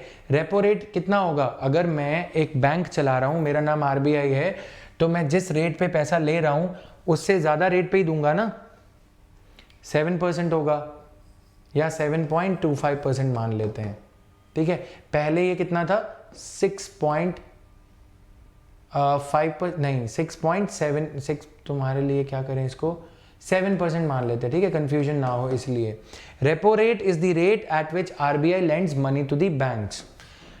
पीएनबी और इसके मैनेजर ये रेट जो है बेंचमार्क रेट डिसाइड करता है। दोनों बैंक मैनेजर्स एसबीआई और पीएनबी यहाँ पे डील कर रहे हैं, ठीक है। अब ये दोनों यहाँ पे मिले, उन्होंने बोला आप यहाँ कैसे, उन्होंने बोला मैं डिपॉजिट कराने आया हूँ, बैंक ने जो है अच्छी न्यूज़ दे दी है, हमारे पास पैसे ज़्यादा हैं। पीएनबी के मैनेजर ने बोला ओह चलिए आइए चाय पे बात करते हैं, बैंक को देके क्या फ़ायदा, तो बोले कि क्या रेट दे रहा है बैंक। पीएनबी के मैनेजर से एसबीआई ने पूछा, एसबीआई के मैनेजर ने, सीईओ ने, कि कितने रेट पे पैसे ले रहे हो, इन्होंने बोला 7.25 पे, तो उन्होंने बोला मेरे को तो 6.75% दे रहा है। अब इन दोनों के बीच में इस इंडिकेटिव रेट को, बेंचमार्क रेट को, बेंचमार्क यही हो गया ना कि ये तो मिल ही रहा है, तो एसबीआई के मैनेजर ने बोला कि मैं तुम्हें दे देता हूँ, पीएनबी ने बोला हाँ बिल्कुल, बोले कितने में, बोले वही जो आरबीआई को दे रहे हो, तो एसबीआई के पीएनबी के मैनेजर ने बोला मैं तुम्हें पागल दिखता हूँ कि 7.25 से तुमसे पैसे लूँगा, इससे अच्छा मैं आरबीआई से ले लूँगा, ठीक है। तो दोनों ने एक अग्रीमेंट बिठाया कि चलो एक काम करते हैं 7% पे, ठीक है। पीएनबी के मैनेजर ने बोला 7%, एसबीआई के मैनेजर क्योंकि इनके पास पैसे हैं, इनकी मजबूरी है, ले दे के रेट हो गया 7.10%, ठीक है। इस वे से आरबीआई का जो रेपो रेट है इन दोनों के लिए इंडिकेटिव रेट हो गया। जो सिक्योरिटी आरबीआई एसबीआई इनके पास छुड़ाने जा रहा था या कुछ गिरवी रखने जा रहा था, ठीक है, आरबीआई के पास सिक्योरिटी ऑलरेडी पड़ी है या नई सिक्योरिटी परचेज करने जा रहा था एसबीआई, क्योंकि एसबीआई के पास में पैसे हैं, एसबीआई ने वो सिक्योरिटी पीएनबी की अपने पास गिरवी रख ली और दोनों ने एक रेपो रीपरचेज अग्रीमेंट साइन कर लिया कि मैं तुम्हारी सिक्योरिटी गिरवी रख रहा हूं जब तक मुझे तुम मेरे पैसे रिटर्न नहीं कर देते। एसबीआई के मैनेजर उसको ये बोल रहे हैं, समझ में आया। मार्केट रेट के नीचे, मार्केट रेट के, अब अगर ये रेट चेंज हो जाए, यहां पे हो जाए 8% और यहां पे हो जाए लैंडिंग रेट 9%, तो ये डील कितने पे होगी, somewhere between 8 and 9%। So this is the bandwidth, ठीक है, ये बैंडविड्थ है। ये जैसे ब्लैक मार्केट होती है ना कि व्हाइट मार्केट में तो इतना रेट पे मिल ही रहा है, तो इस वजह से इस बैंडविड्थ के बीच में रेट ऑफ इंटरेस्ट पे पैसे में डीलिंग होगी, चाहे एलआईसी पैसा दे रहा हो, चाहे पीएनबी दे रहा हो। ये इंडिकेटिव मार्केट रेट इसीलिए इसको कहा जाता है। ये एंकर रेट भी इसको कहा जाता है, एंकरिंग हो रही है ना इस रेट, एंकर क्या करता है, मॉडरेट करता है डिबेट को, वैसे ये anchor rate rate of interest को रेगुलेट कर रहा है, मॉडरेट कर रहा है। कि अगर आरबीआई को लगेगा कि इन्फ्लेशन बहुत ज़्यादा है तो रेट ऑफ इंटरेस्ट 8% कर दिया जाएगा, अगर आरबीआई को लगेगा कि इन्फ्लेशन कम है तो ग्रोथ बढ़ाने की ज़रूरत है। तो आजकल क्या चल रहा है रेट 4% और यहाँ पे 3.75%, समझ में आया। इससे पूरी मार्केट का rate of interest, SBI HDFC को कितने पे पैसे देगा, एसबीआई अपने कस्टमर्स को कितने पे लोन देगा, ये सारा कुछ इसी पे से डिसाइड होगा ना। बेंचमार्क इसको क्या बोला जाता है, लिक्विडिटी एडजस्टमेंट विंडो, ठीक है, लिक्विडिटी एडजस्टमेंट फैसिलिटी बोला जाता है, LAF। आरबीआई की लिक्विडिटी एडजस्टमेंट फैसिलिटी में रेपो रेट और रिवर्स रेपो रेट दोनों आ जाते हैं।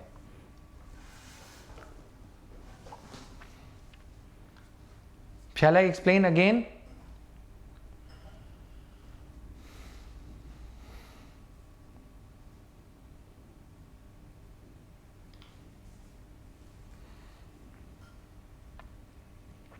Shall I explain again?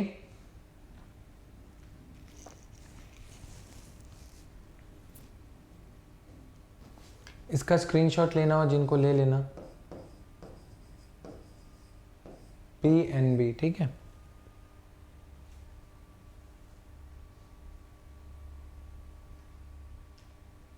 Banks नहीं ले सकते, ठीक है, नहीं ले, कुछ तो गिरवी रखोगे. There is nothing called as free lunch in this world.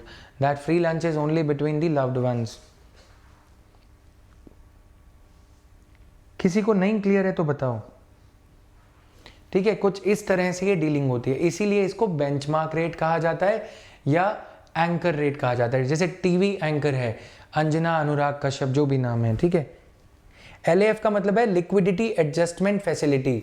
Market में लिक्विडिटी को एडजस्ट करने के लिए RBI ने जो फैसिलिटी क्रिएट करी है उसको लिक्विडिटी एडजस्टमेंट फैसिलिटी कहते हैं, जिसमें रेपो और रिवर्स रेपो दोनों आ जाते हैं. ये जो है ये मैंने सिर्फ एक इमेजिनरी सिचुएशन क्रिएट करी. This in today's era this happens here. RBI के 2 रेट दिख रहे होते हैं. रेपो रेट पे अगर RBI को किसी से बोरो करना है, ठीक है. अब इस पे कुबेर पोर्टल पे, ई कुबेर बोला जाता है इसको, इस कुबेर पोर्टल पे SBI अपने पैसे डिपॉजिट कराने आया, PNB लेने आया, तो दोनों में म्यूचुअली एक डील हो जाएगी. शादी.com जैसे, ठीक है, फेसबुक जैसे. मतलब यार कुछ ऐसे समझ लो तुम इसको कि जो ये लिक्विडिटी एडजस्टमेंट फैसिलिटी वाला पार्ट है, कुछ ऐसे समझ लो कि तुमने मेरा कोर्स परचेज करना था, ठीक है. तुम एक liquidity adjustment facility academics adjustment facility पे मिले जिसका नाम है टेलीग्राम, ठीक है. वहाँ पे मिले टेलीग्राम पे, तुमने सोचा कि जतिन वर्मा का जो कोर्स है वो 39,500 में सेल हो रहा है, ठीक है. अब एक आदमी को कोर्स शेयर करना है, तुम्हें वो कोर्स चाहिए. मलकियत जो मालिकाना हक हैं वो उसी के पास ही रहेंगे. उस पर्सन का नाम है SBI. उसने बोला कि मैं तो अभी पढ़ नहीं रहा हूँ और मैं रिकॉर्डेड देखता हूँ, तो तुम लाइव यहाँ पे तुम देख लेना. PNB ने बोला चलो ठीक है. SBI ने बोला कि चलो तुम मुझे 39,500 दे दो. PNB ने बोला तुम्हें क्या लगता है मुझे किसी कुत्ते ने काटा है, राइट, कि मैं तुम्हें दूंगा. और मालिकाना हक भी तुम्हारे नाम पे है, गवर्नमेंट की सिक्योरिटी पे जो नाम लिखा है वो भी तुम्हारा. तो तुम दोनों ने एक अग्रीमेंट साइन कर लिया. समझ में आया? एक अग्रीमेंट साइन कर लिया, उस पर रखा है course repurchase agreement. Course repurchase agreement के तहत ये डील होगी, ठीक है. अब अक्टूबर 4 को प्रीलिम्स खत्म हो गया, तो जो SBI है उसे दोबारा से एग्जाम के लिए प्रिपरेशन करनी है. अब क्या होगा? Reverse repurchase.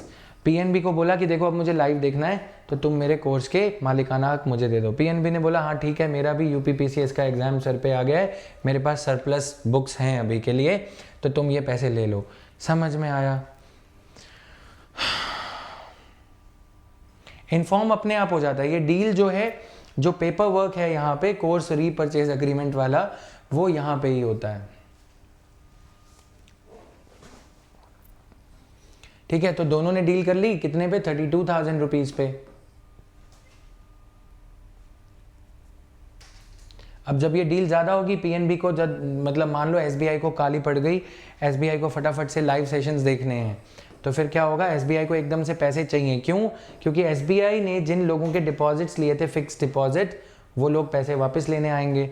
तो SBI ने फटाफट से PNB से रिवर्स रीपरचेज अग्रीमेंट करके सिक्योरिटी कर ली, ले ली वापस, सिक्योरिटी दे दी PNB को वापस. यहाँ पे आ गई सिक्योरिटी रिवर्स रीपरचेज अग्रीमेंट, और PNB को बोला देखो वादा तो है वो जो सेम रहेगा, बट अभी के लिए पैसे दे दो. क्लियर? क्योंकि मुझे अपने कस्टमर्स को पैसे वापस देने हैं. डन? तो repo rate is the rate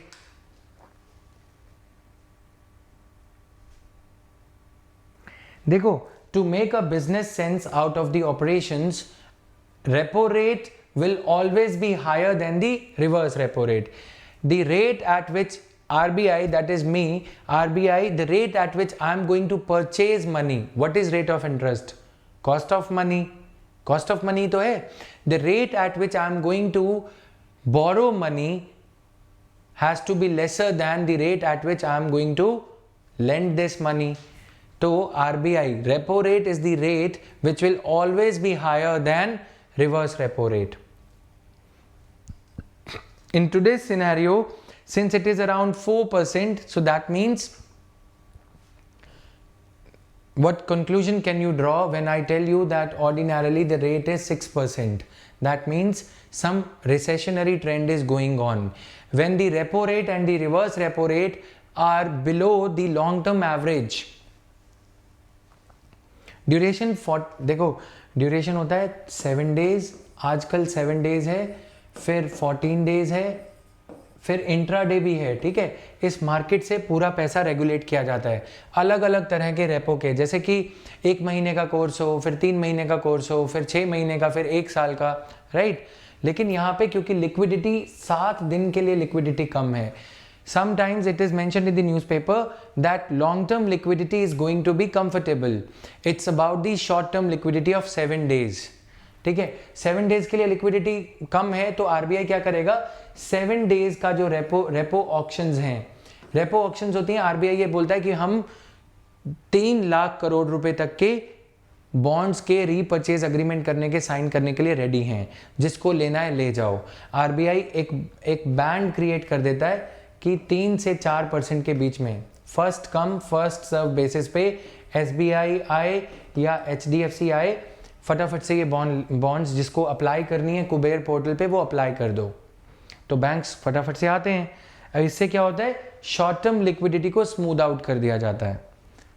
clear?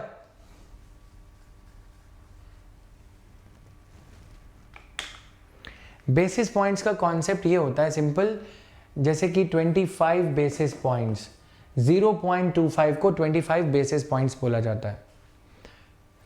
0.50 0.5% को 50 बेसिस पॉइंट्स बोला जाता है। सिंपल। रिवर्स रिसेशनरी टाइम में रिवर्स रेपो रेट को बढ़ाया जाएगा, सॉरी कम किया जाएगा, ठीक है, कम किया जाएगा। Reverse repo rate is the rate at which banks deposit their surplus money with the RBI. Now in the recessionary times, RBI would not want the banks to deposit the bank's surplus money with RBI. Rather, RBI would want bank to lend this money to someone in mood of purchasing the car or bicycle or motorcycle or Harley Davidson, be it CJI or anybody else. Got it?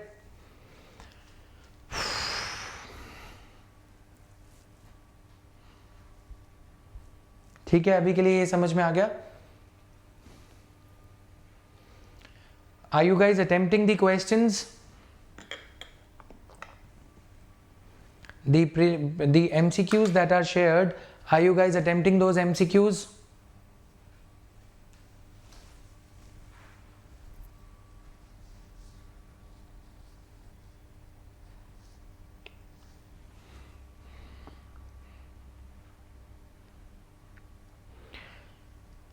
How are you finding those questions? Please write good, average or bad. Feel free to write this. Good, average or bad. Or if there is any other concern, please feel free to share the concern.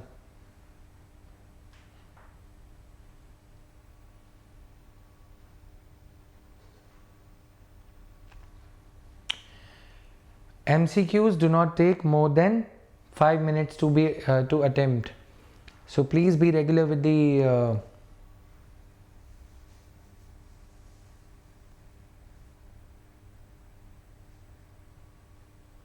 all right. तो अब liquidity adjustment facility, इन सब चीज़ों का मतलब clear हो जाना चाहिए सबको, ठीक है ना।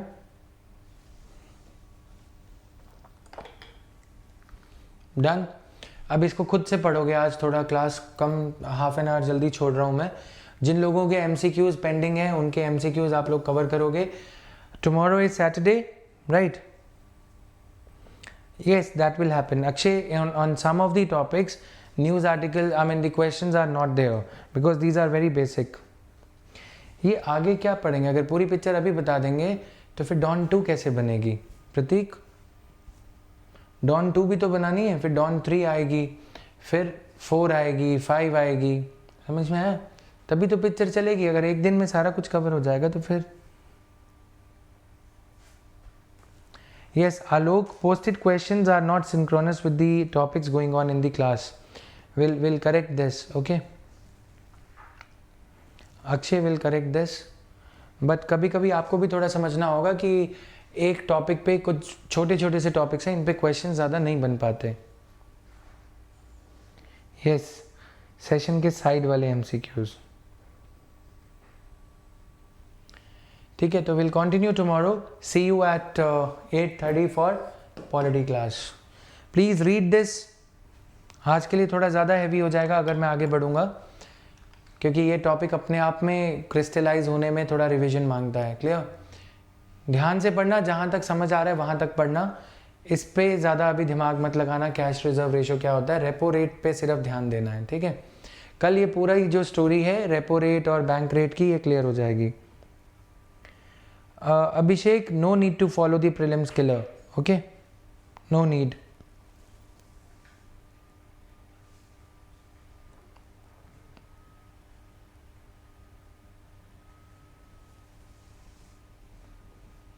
Clear? So, in the next class tomorrow, we'll be doing monetary policy in India, objectives and instruments. Done?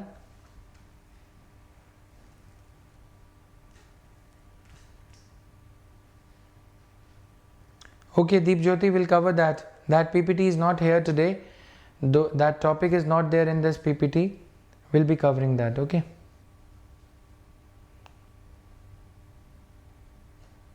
Yes, Prateek, thank you.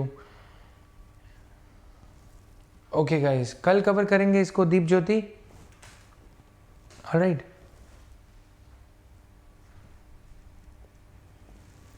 Done? So, thank you guys.